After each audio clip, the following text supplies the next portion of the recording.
Good evening, students. How are you doing? We are all, I hope you're all doing well. And today we have come to syntax. When we are talking about syntax, we need to understand that we are talking about the sentence structure. And let's see how we are going to work on the syntax. Now, what is a syntax and why do you have to learn it? And why is it so important for us? So syntax is the order or arrangement of words or phrases to form proper sentences. Now we need to check that what is it that is more important when we form a sentence. Now, what is a sentence structure that is most commonly used? Like we had our subject verb agreement class. In this class, we learned about how we are going to work on the doer of the action being the subject and the receiver of the action being the object, and between them the verb. All right, so this is the direct object formula. So therefore we are going to check here basically the basic syntax, that is the subject verb plus direct object formula. Okay, that is Julian hit the ball. Instead of saying that ball was hit by Jillian, we would say that Julian hit the ball. Now here, Julian is the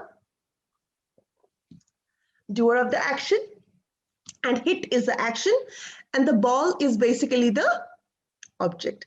So therefore the syntax allows us to understand that we would not write hit Jillian the ball. All right, so this is not how we write, rather we write it in the other way around, that is the Jillian hit the ball, that is the doer of the action and the object. Let's go forward. The real joy in syntax comes with the ability to compose sentences in a variety of different ways. We can rearrange adjectives and adverbs, insert phrases, and more. Let's take a look at syntax and writing examples. Now, when I say this, yesterday we had our modifier placement session. In that we have seen how dangling modifiers or how misplaced modifiers can completely change the whole scenario. So here, that is the reason we need to understand that if we know the syntax, if we are clear where the syntax should follow or where the syntax should be, I think it is going to be more useful. Okay, so let's check in writing examples how they are used. One way to explore syntax is to know your clauses. How are you going to know your clauses? There are dependent, independent, and dependent clauses. A independent clause is one that can stand alone and form a complete sentence. A dependent clause, however, cannot stand on its own. Now, these are basically some things that we should know about the clauses. We have already spoken at length about the simple sentences, the complex sentences, and the compound sentences, where simple sentences are sentences without any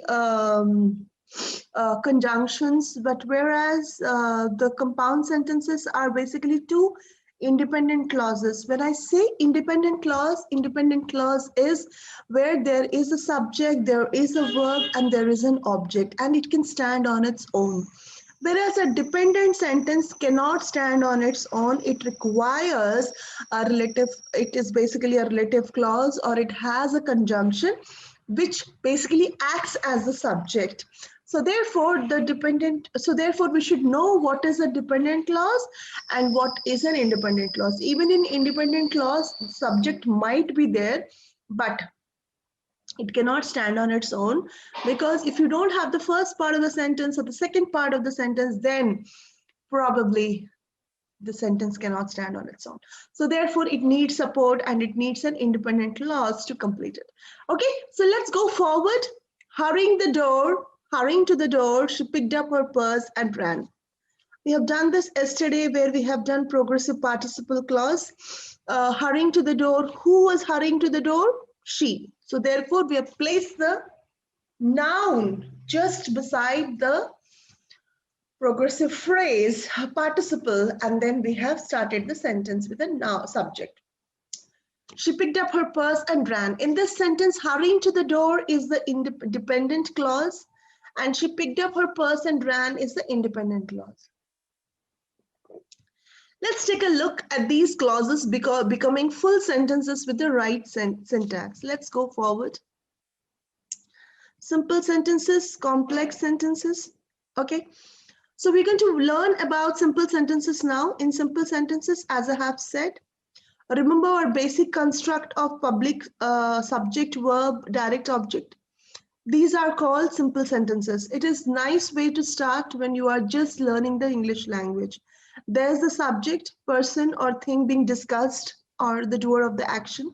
Verb is the action giver, and the direct object is receiving the action of the verb. Example, I enjoy college. Who enjoys college? I. So I is the subject. What does I do? Enjoy. Okay, so that is the action.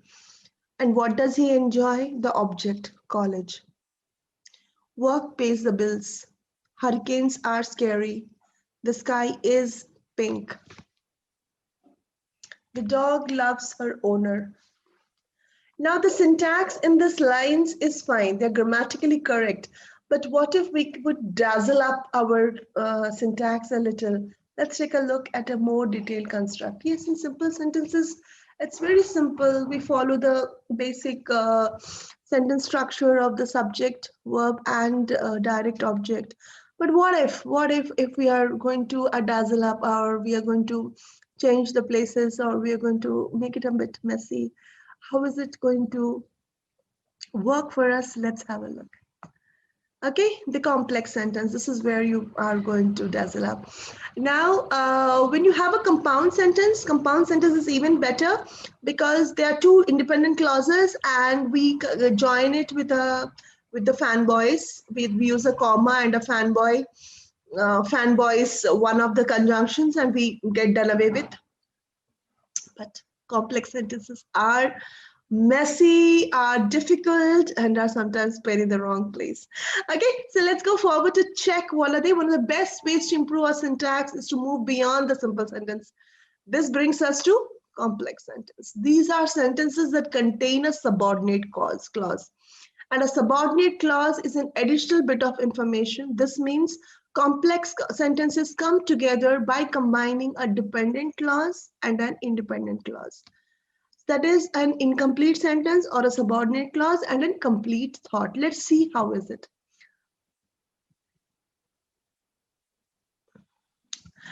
Now, let's expand the simple sentences above to create a new kind of syntax. Even though it's ridiculously expensive, I enjoy college. Now, what is ridiculously expensive? I don't know. Until and unless I have the next part of the sentence after the comma, which says I enjoy college. Now, here it is basically referring to the college. Okay. So work pays bills, whether you like it or not. Now, whether you like it or not, what do you like? Paying? Work? Yeah. So that's what it is. In the south of Florida, hurricanes are scary. In the south of Florida, what? Hurricanes are scary. So in these sentences, you have seen that the first part of the sentence is dependent on either the first part of the sentence is dependent on the second part of the sentence, or the second part of the sentence is dependent on the first part of the sentence. The sky is pink, especially in the romantic city of Paris. Yeah. Now the sky is pink. Yeah, that's a independent sentence, especially in the romantic city of Paris. Now, especially in what? The sky is pink, right?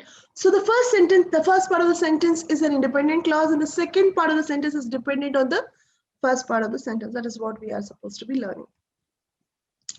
Ever since she rescued her, the dog loves her owner. Now, the dog loves her owner, fine. But the first part of the sentence is ever since She rescued her. What?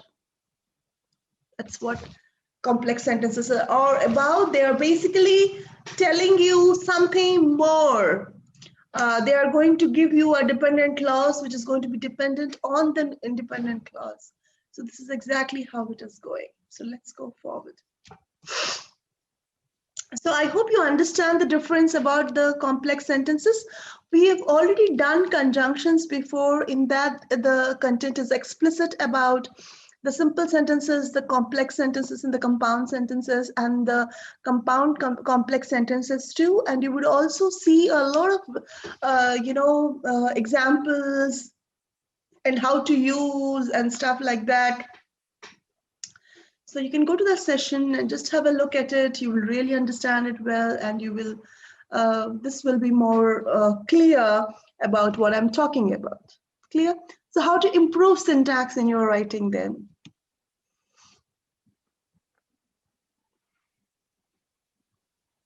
Of course, the syntax of a sentence is more than the addition of a clause or two, but how could it be easy? How could it be that easy when English language has so many rules and exceptions?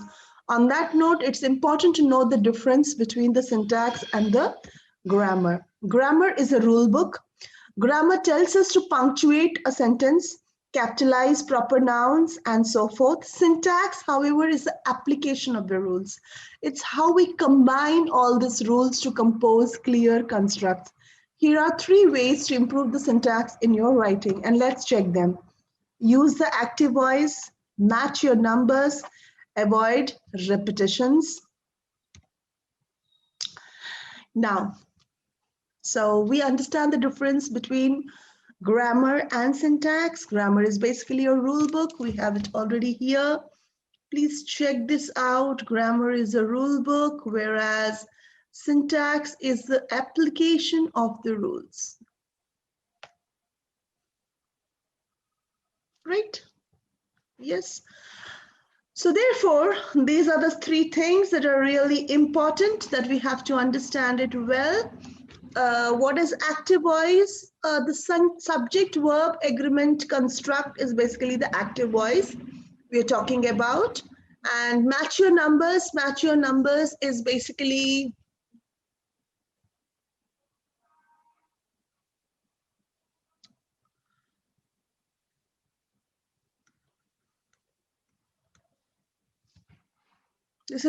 the subject verb agreement. This is basically the subject verb object, and avoid repetition is use vocabulary.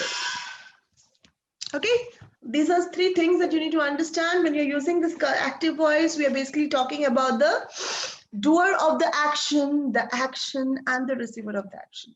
When we're talking about match your numbers, we're talking about the subject verb agreement. And when we're talking about avoid repetition, we're basically using the vocab.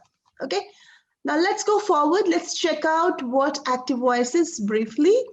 One of the best ways to keep your syntax clear is to write in the active voice. This means the subject is carrying the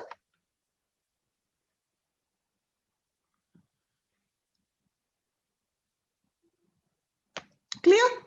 The active voice avoids muddled languages. Now, what is an active and passive voice? Yes, there is a passive voice too. In active voice, the doer of the action is given focus, and in the passive voice, the receiver of the action is given focus. So most of the most of the apps that talk about correction of grammar or improving the sentences, they prefer using the active voice rather than passive voice. Why? Because active voice is basically clear and crisp. It does not go around the bush, beat around the bush, but it is more apt and clear. So we basically look at the active voice where the doer of the action comes first, who is the subject, and the receiver of the action comes in the end as the object, and the action comes in the middle. So that is about the active voice part. So let's go forward and check some Examples: hiking up the Andes, he drinks a bottle of water. This line is written in the present tense using the active voice. That's good. What you want to avoid is something like this. Hiking up the Andes, a bottle of water is drunk by him. Now, whenever we are having a dependent sentence in the beginning, always make sure the subject comes here. This is basically passive voice that we're talking about. So it is better that we avoid this and we take the subject there. In addition to the unnecessary awkwardness of the passive voice, now I can say a bottle of water is drunk by him if I have something about the bottle of water, that I have filled the bottle of water somewhere where I'm talking about the bottle of water, where I'm more interested about the bottle of water, then definitely yes, we are going to talk about the bottle of water in this manner. But here it is very simple that we are hiking. Who is hiking up the Andes? He is hiking up. So therefore, he requires more emphasis than a bottle of water. But if we are talking about hiking up the Andes, he filled a bottle of water and that bottle of water was drunk by him, we can still use that. But in this case, it is very clear we are not really interested about the bottle of water, but we are interested about who drank the bottle. So therefore, the first one makes sense and we're going to use this sentence. Clear? So applying the rules of voice to your syntax allows you to write in a clear and present tense, free from an excess of helping verbs. You really don't need so much of mess. If you are straight and clear, it's crisp, it's better. But sometimes we just can't always avoid the passive voice. Sometimes it becomes mandatory where we have to talk about the receiver of the action. At that point of time, we can definitely use, but otherwise, there's no need but that we should use passive voice. That is what most of the apps feel. That is what most of the teachers feel, that usage of passive voice as less as possible is a better idea. Okay, so let's go to matching your numbers. And when we are talking about matching your numbers, we are talking about reference to the use of singular and plural words. If your subject is plural, the rest of the sentence should be two. The same goes for singular intenses. So therefore, take a look. The club members love riding their bikes together. We're talking about the club members and we're talking about how they like riding their bikes. Here we have a plural subject that matches its verbs. You would not write the club members loves riding their bikes together. Now here, this is basically used when we have a plural number. This is basically used when we have a singular number.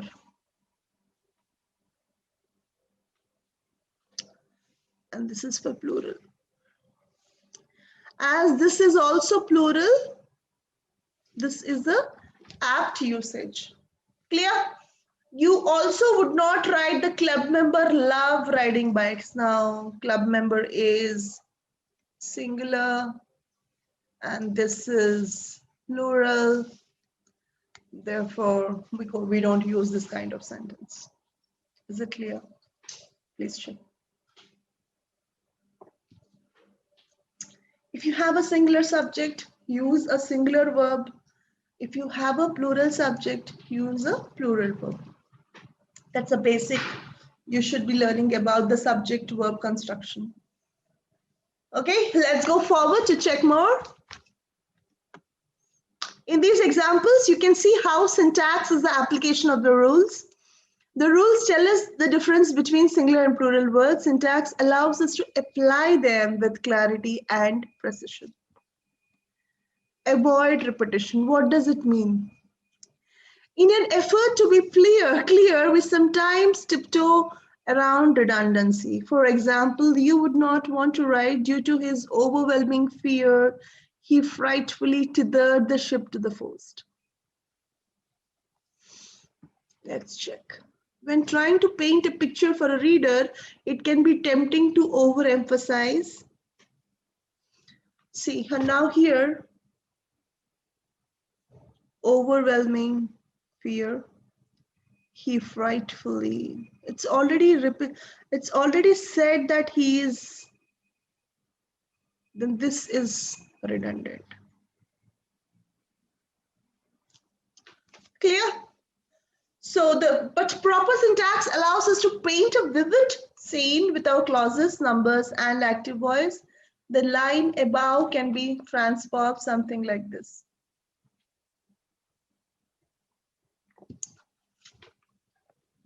See, we already have this overwhelming fear. That means he's really in a bad shape. So therefore, complicated the simple task of tethering his boat to the dock. Due to his overwhelming fear, he found it difficult to tether the ship to the post. Also makes sense. Okay. Of course, this sentence can be rewritten in different ways. Therein lies the beauty of syntax. It allows us to apply the rules, find our own voice, and engage readers in our own unique way. So what does the syntax do? It allows us to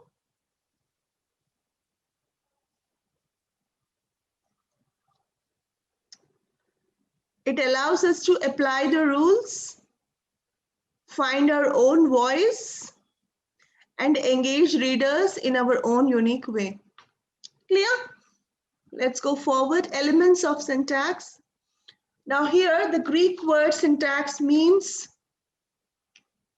to arrange together. Syntax has more to do with linguistics than language because syntax is a part of grammar. All syntactical rules are also grammar rules. Here are some. Parts of a sentence. This is the basic part. Phrases. What is a part of a sentence? Subject, predicate, verb, object, indirect object. Phrases are a group of words without a subject or predicate. Clauses are a group of words with a subject and a verb. Sentence structures.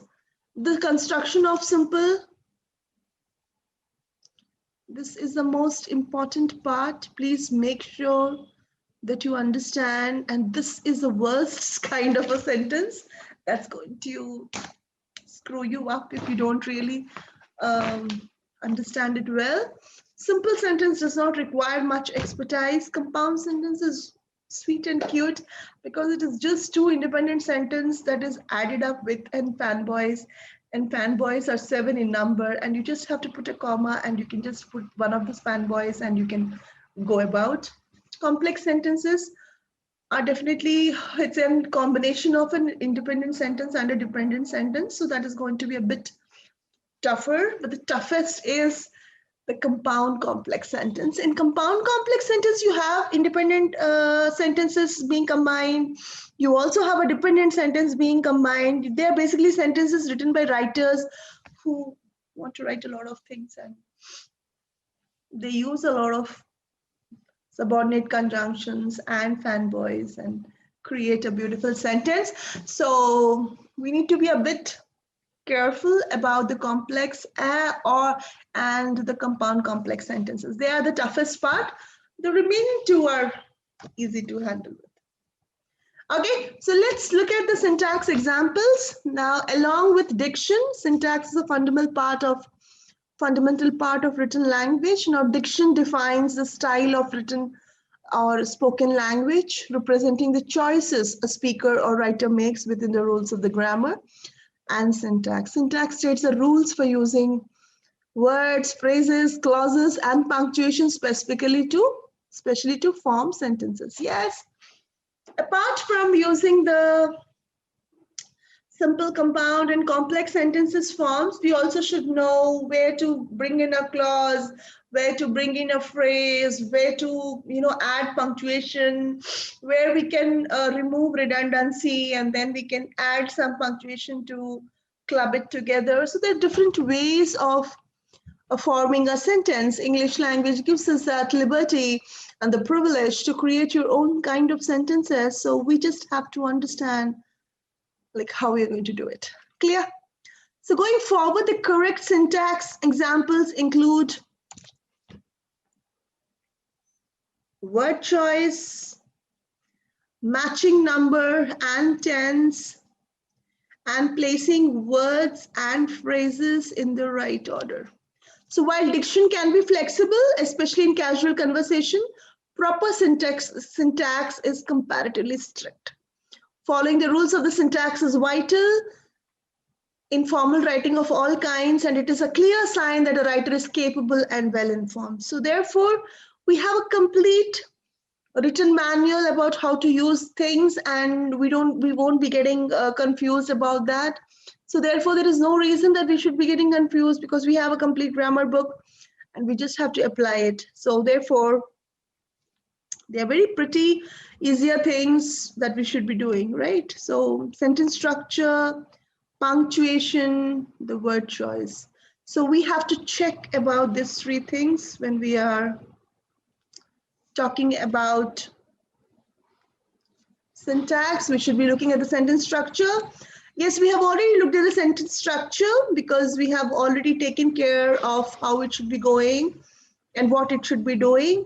And we have also looked at the punctuation part, where we have to take care of the punctuation part, because punctuation can actually reduce the number of words, number of words that we keep adding. So punctuation really helps there, and word choice is one thing that we have to pay attention to remove redundancy, or to remove the same use, repetition of words and stuff like that. Okay, so let's go forward to some sentence structure examples. Fundamentally, syntax is about structure, and the rules of the syntax exist to make sentences clear and consistent. There are a variety of common syntactical mistakes, and all are easy to fix. So therefore, we'll look at the incorrect sentences. While watching a movie, people who text on their phones are very annoying. So basically, this is a dependent clause, a sentence, a clause, and this is a independent one. But let's check how it can be written. People who text on their phones while watching a movie are very annoying. So while watching a movie, people who text on their phones are very annoying. This could be a better way of writing. It could be people who text on their phone while watching a movie are very annoying. So we are not basically talking about while watching a movie, but we are basically talking about people who text while watching a movie. That is more important. We are not talking about while watching a movie what happens. We're talking about people who text on their phone while watching a movie. That is more important. So this kind of a sentence is more clear. All right. Let's go to the or. Happy about her upcoming promotion, the trip home was full of singing. Don't you think it could be a better version? Happy about her upcoming promotion, Sammy sang all the way home. This makes it beautiful. We don't have a dangling modifier. We have bought the subject there. The trip home was full of singing. Rather than that, we have bought that to Sammy sang all the way home. Right? So this is the way what we are talking about the sentence structure. So please understand if you are messing up, or if you are not able to understand what the syntax is all about. Once you complete this session, please go back to modifier placement that we have done yesterday and just go and have a recap. You will understand it better. Here the problem is a misplaced modifier. Yes, we were speaking about misplaced modifier yesterday in our yesterday's session, so please have a look at it. A modifier is a word or phrase intended to change or modify another part of the sentence, typically the subject. So therefore, misplaced modifiers make sentence unclear because they could be modifying more than one subject. In the second incorrect example, the sentence is stating that the trip home was happy about her upcoming promotion, which does not make sense. Instead, it is Sammy who is happy, individual, who is happy about her promotion, and as stated in the correct sentence. So therefore, we need to understand that happy about her, upcoming promotion, the trip was full of singing. Who was full of singing? The trip was full of singing. That does not make sense because we need to make sure the trip cannot be happy about the upcoming promotion. So therefore, there should be a person who is happy about the promotion. So therefore, we have placed the subject just beside the independent clause. Okay, punctuation. Another set of common mistakes have to do with punctuation. Incorrect. Come for a visit. I have plenty of food. Am I a beggar? No. So let's do like this. Come for a visit. I have plenty of food. That makes sense, right? Come for a visit. I have plenty of food. It sounds like more like a beggar. Just come over. We have food. Don't worry. No, the second one is I'm excited. Come for a visit, and I will also say I have plenty of food too, so that we can chill out. Okay, so this is how it makes sense. Having an exclamation mark that I have, it's a strong, sudden surprise or a strong emotion, and I'm really happy. So the problem here is a run-on sentences. The absence of punctuation makes the statement appear vague and rushed, breaking the words into two sentences with an exclamation point adds clarity and increases the impact of come for a visit. That makes sense. Come for a visit. I have plenty of food sounds very raw and crude. Whereas the second one says, I'm very excited. Come over. I have plenty of food. Let's chill out. That's what it means. So punctuation is really important. Come for a visit. If I had it with a question mark or a full stop, it does not make sense. So having exclamation marks really makes it good. Before we go to the movies. So the incorrect one is before we go to the movies, what? I need a nap before we go to the movies. That makes sense. This example has an opposite problem. It's a sentence fragment. A sentence fragment like before we go to the movies does not make a complete statement. Without the addition of I need a nap, the reader does not know the writer's intent. So if I have a sentence like before we go to the movies, what? It's very unclear, right? So therefore the correct sentence would be I need a nap before we go to the movies. That makes sense. The following example has a similar problem but requires a different solution. Let's check how. We cannot go to the movies or buy popcorn without any money. Now here after movies I have a full stop and then or starts. It does not make sense. So therefore this kind of a sentence would look better. You cannot go to the movies or buy popcorn without any money. You can put a comma there too if you want to look like a more clear. Before the or sentence.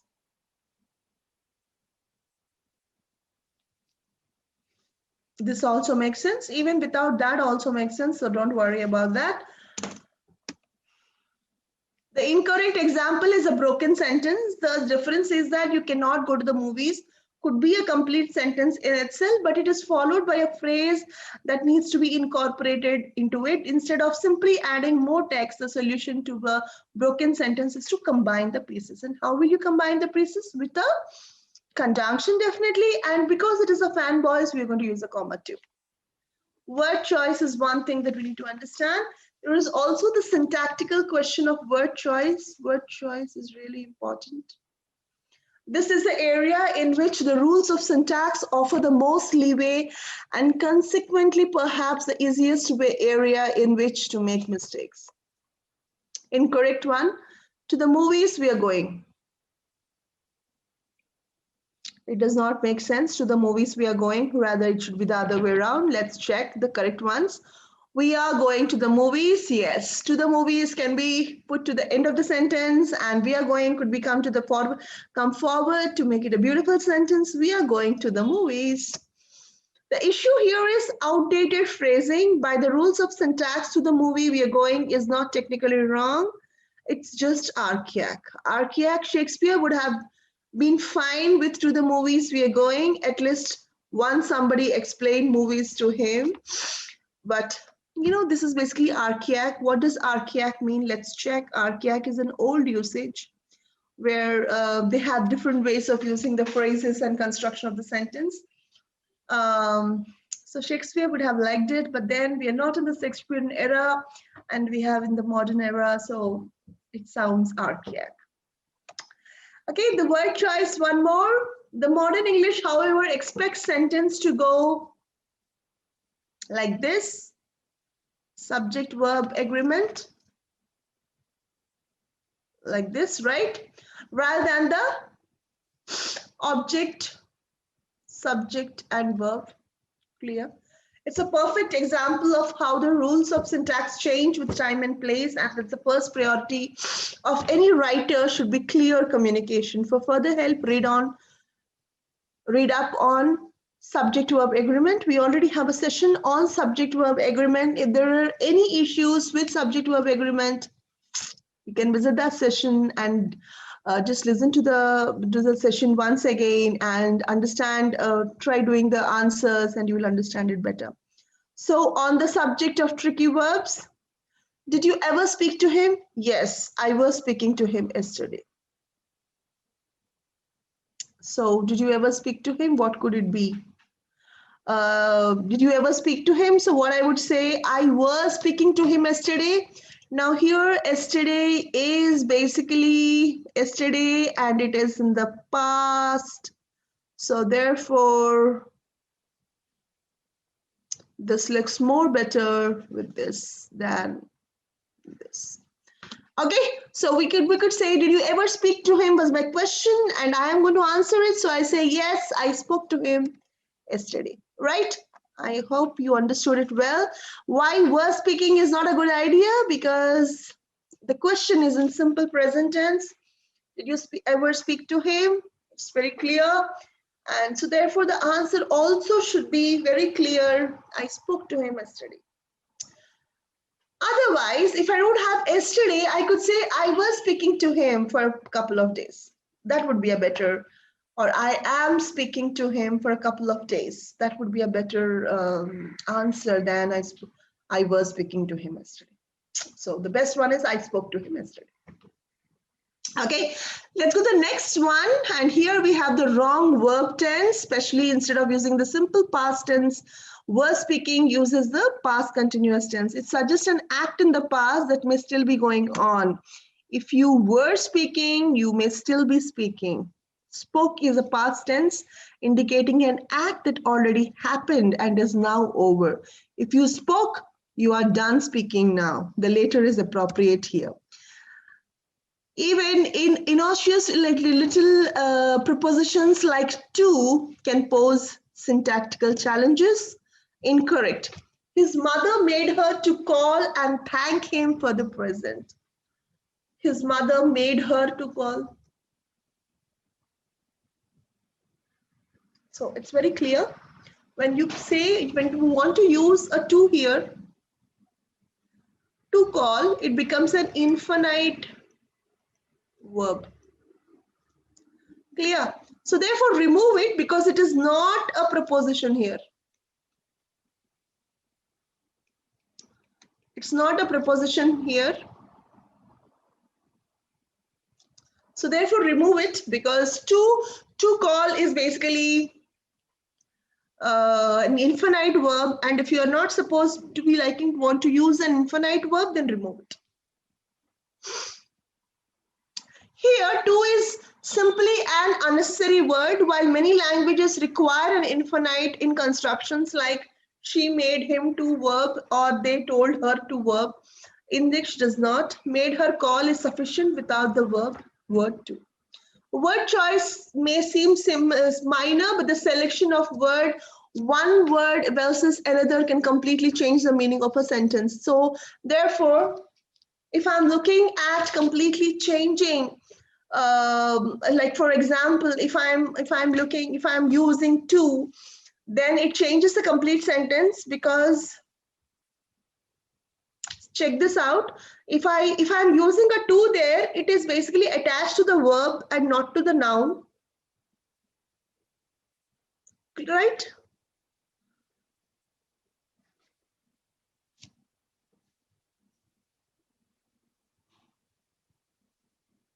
Basically, it is basically a verb here, right?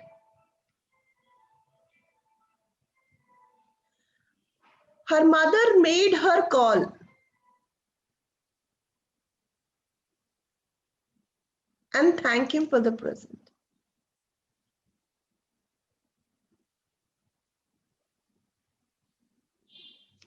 Clear? So, the parts of speech are going to change. If you're going to say to call, it is going to completely mean different. Okay. So therefore, she made him to, or they told her to. English does not need that, because made itself means that, you made something there. That's an action. So made her call is sufficient. Now, when I say made her call, uh, without the word to looks perfectly fine. I'm getting the car right now. I can be there in no time.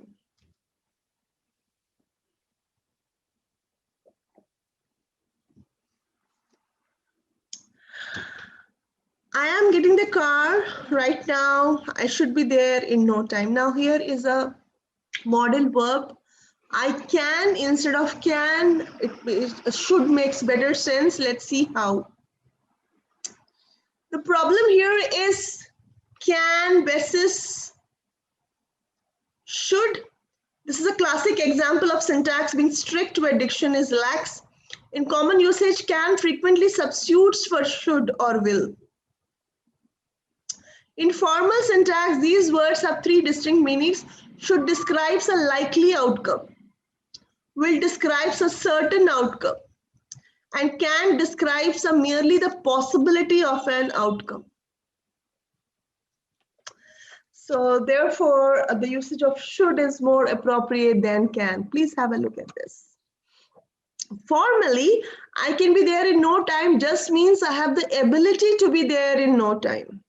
On the other hand, I should be there in no time means I have the ability and the intent to be there in no time, and probably will.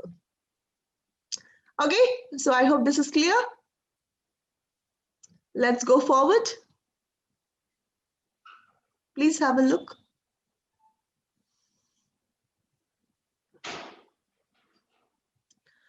Let's have a small examples in literature. Syntax is the arrangement of words to form a sentence. We can compose sentences in a variety of ways.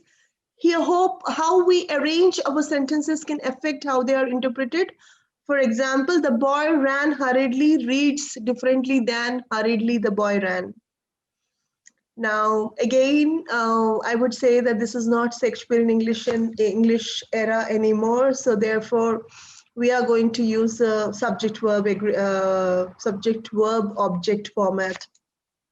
Okay, the difference may be slight, but the syntax in each sentence conveys a different meaning and perhaps a different mental image. Together, let's explore various syntax in literature. Examples: A Tale of Two Cities by Charles Dickens, To Kill a Mockingbird by Harper Lee, The Princess Bride by William Goldman, Moby Dick by Herman Melville, Peter Pan by James Matthew Barrie, Animal Farm by George Orwell, and Little Women by Louisa May Alcott, Anna Karenina by Leo Tolstoy, Romeo and Juliet by William Shakespeare, The Adventures of Huckleberry Finn by Mark Twain, and Star Wars by George Lucas, right? A solemn consideration when I enter a great city by night, that every one of those darkly clustered houses encloses its own secret, that every room in every one of them encloses its own secret, and that every beating heart in the hundreds of thousands of breasts there is in some of its imaginings a secret of the heart nearest it. So now when I'm talking about syntax, I'm talking about sentences like this, which are so big, long. Here you will lose a connect whether it is a subject or whether it's an object, where the second subject is propping up and where the third subject is propping up, and where it ends with a where it ends with a different object. So that is what I'm talking about. So this is a great example of a writer who enjoyed complete syntax. Dickens often wrote lengthy sentences separated by multiple commas or semicolons. You will notice this entire passage is just a single sentence. He also likes to repeat patterns. That's a way of writing, also known as anaphora. He used that every to start three phrases in one short excerpt.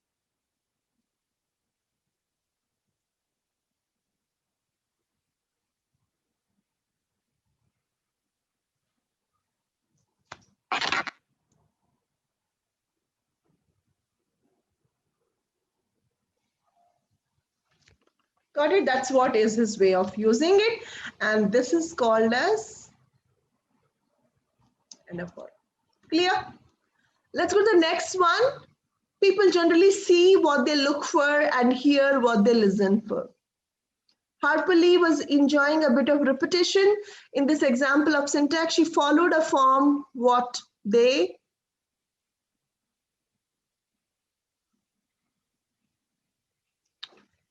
Okay. She also chose to highlight the relationship between seeing and looking and the relationship between hearing and listening. Is there a difference between hearing something and listening to something? Yes. What's the difference about between seeing something and looking for something? Lee also opted to make this one fluid line instead of two short status quo lines. See, people generally see what they look for and hear what they listen for. In The Princess Bride by William Goldman, Sonny, true love is the greatest thing in the world except for nice MLT, mutton, lettuce, and tomato sandwich, where the mutton is nice and lean and the tomato is ripe. Okay, so there's nice complexity of a bit of prose. There's a nice, Goldman used a colon to introduce a list and even inserted an additional dependent clause thereafter. You will also notice that more emphasis is put on this great sandwich with far more loving detail than the description of true love. Okay. In Moby Dick, we have this line, it is the easiest thing in the world for a man to look as if he had a great secret in him.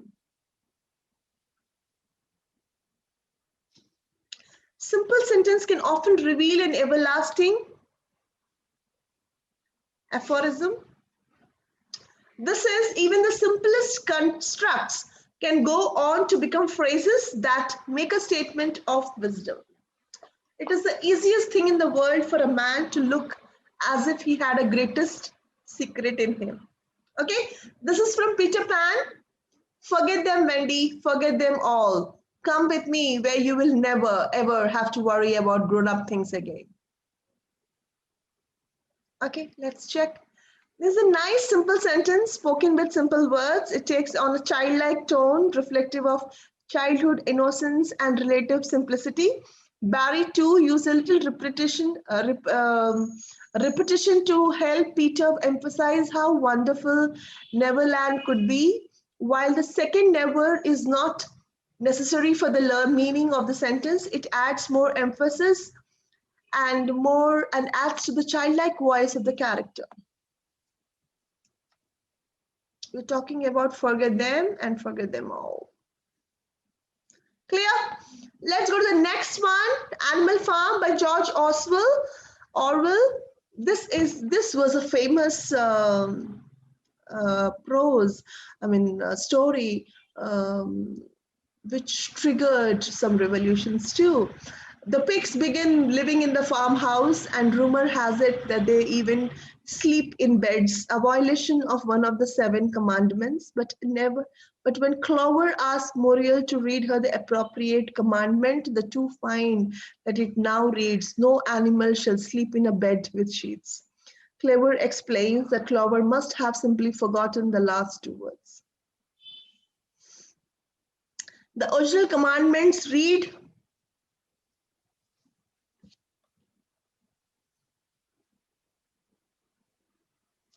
It was a way to separate the animals from the humans.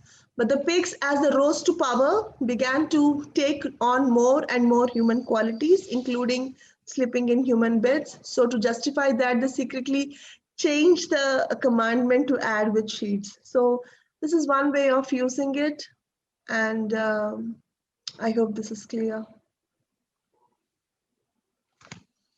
Let's go forward. Here the syntax is being used to illustrate mounting corruption. The simple addition of two words to the commandment show that the pigs are taking more and more as their power increases. Clear? This is a beautiful way of using the syntax. Right, Little Woman by Lucia May Alcott, and she says, wouldn't it be fun if all the castles in the air which we make could come true and we could live in them? Sometimes when sentiments are expressed in the form of a question, it makes the reader feel more involved in the story, even though Jo is clearly making a statement about how she feels on the topic. Phrasing it as a question gives it a more dreamlike, aspirational quality. We see an idealistic nature here. Clear? Let's go to the next one. Anna Karenina by Leo Tolstoy, one of my impossible writers, Russian writer. I tried reading his book, War and Peace, and for the past 13 years, I have been continuously, successfully failing not to complete it. Okay, is it really possible to tell someone what one feels? Why not? Here we have another nice example of an interrogative question that evokes a feeling of inclusivity for the readers. For example, is it really possible to tell someone what one feels? The moment I say, why not? I became a part of it without me knowing it, right? Questions like this challenge readers to provide a suitable or adequate response, making them think, reflect, or analyze. So this is one more way of, using the syntax where you include the other person too. Let's go to Romeo and Juliet by William Shakespeare, and let's see what light from under window breaks. See, this is one more archaic way of using where this is Shakespeare in English. William Shakespeare was the master of rhetorical devices. He painted scenes with complex, memorable prose. One of his favorite ways to play with syntax was to reverse the order by putting a verb at the end of the sentence, thus drawing more attention to the verb. The more conventional way to frame the same question could be, what light is breaking from yonder window? Remember before I said, if you want to sound archaic, you should be using this syntax. This is exactly what I meant, where you paraphrase or rephrase the structure of a sentence. Okay, this does not make nearly as much of an impact. Okay, so because he's the master of rhetorical devices, it makes sense, but it's hard to be understood in this days. So the adventures of Huckleberry Finn, let's check this out. What's the use you learning to do right when it's troublesome to do right and it's ain't no trouble to do wrong, and the wages is just the same? See, there's so much of complexity in the sentence. What's the use you learning to do right when it's troublesome to do right and it ain't no trouble to do wrong, and the wages is just the same? Mark Twain had some fun with slang and non-standard grammar in this example. This helped him develop a unique character voice. It tells us a little bit about the character as well of his feelings of frustration. So basically, we're talking about non-standard grammar. So, okay, so let's go forward. Star Wars by George Lucas. When 900 years old you reach, look as good you will not.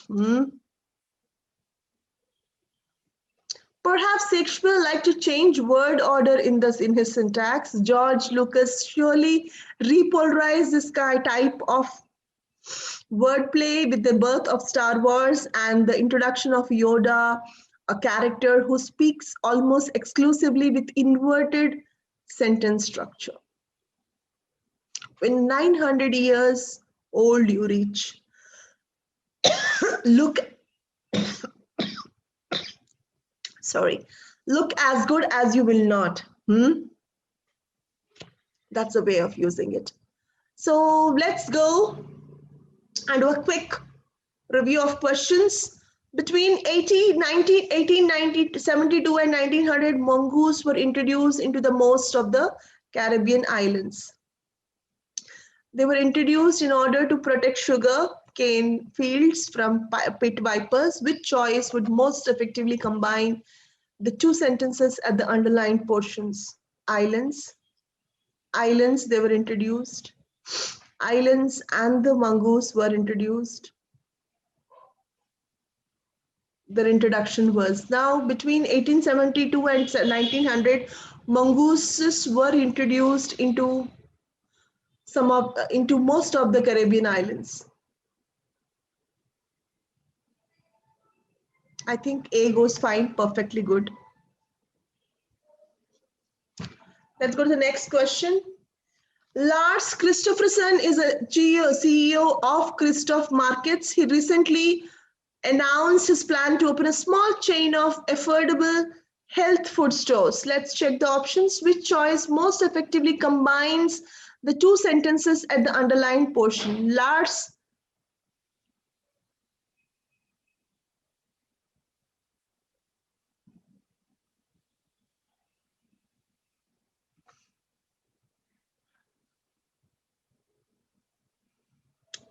Now, out of the four options,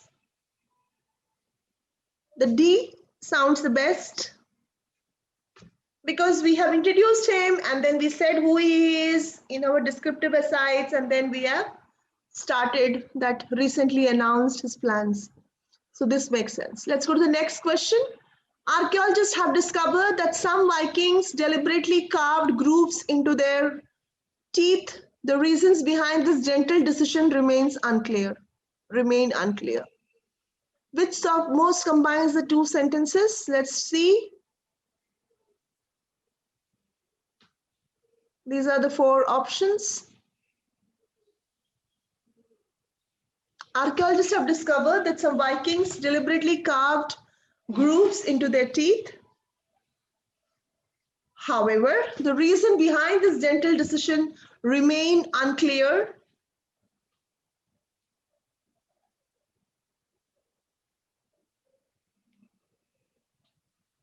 To archaeologists.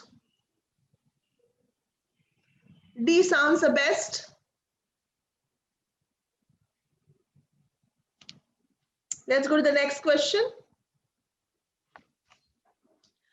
Urban environmentalists and metropolitan areas are making gradual advances on natural wildlife habitats.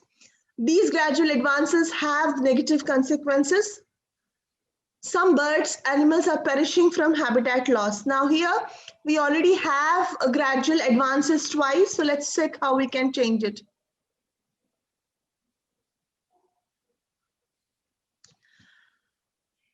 Habitats, and these gradual habitats have negative consequences because habitats resulting in negative consequences, habitats, these advances, habitats and with negative consequences.